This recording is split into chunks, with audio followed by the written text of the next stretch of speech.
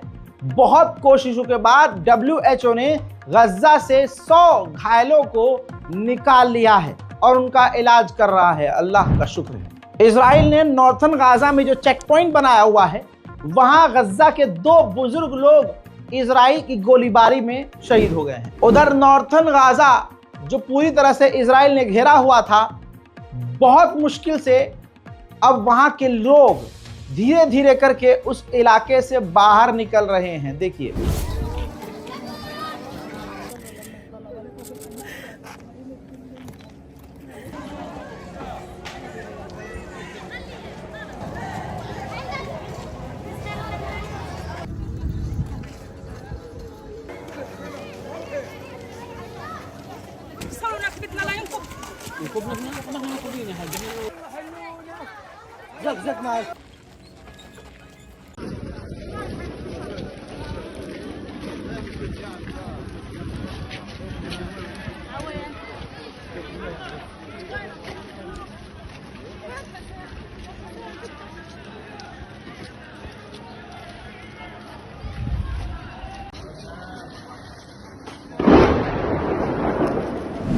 अब जरा यहां पर आपकी तवज्जो चाहूंगा कि गाजा के अंदर पीने का पानी और खाने के लिए खाना नहीं है। खाना एक वक्त के लिए ना भी मिले लेकिन पानी बेहद जरूरी है। बमुश्किल पानी जैसे तैसे गज्जा में किसी इलाके में अगर पहुंच रहा है तो इजराइल उस पानी के टैंकर को ही बम मारकर उड़ा रहा है। देखिए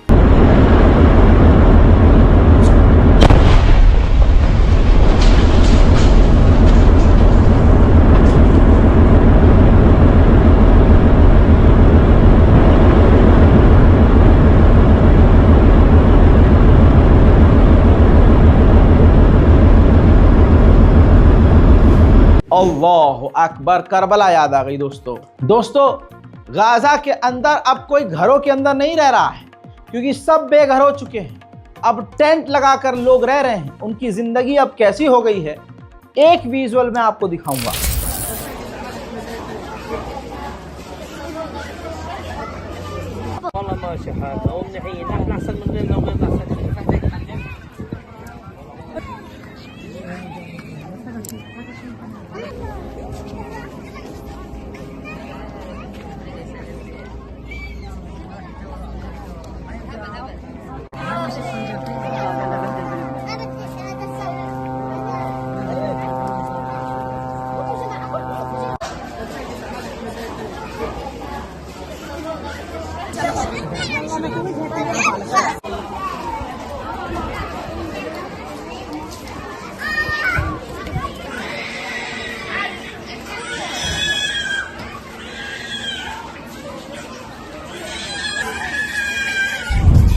फिलहाल की दोस्तों इस रिपोर्ट में इतना ही।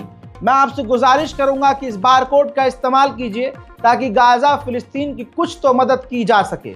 मैं ये नहीं कहूंगा कि नहीं, यहाँ आप जरूर कीजिए क्योंकि ये अपने अपने ईमान की बात है। अगर आपका दिल गवारा करे तो आप मदद के लिए आगे आइए और अगर हमारे थ्रू नहीं तो आप भारत की राजधानी दिल्ली पहुंचकर फिलिस्तीन एम्बेसी सुबह 10 बजे के बाद शाम को 5 बजे से पहले जाकर आप वहां मदद की रकम पहुंचा सकते हैं।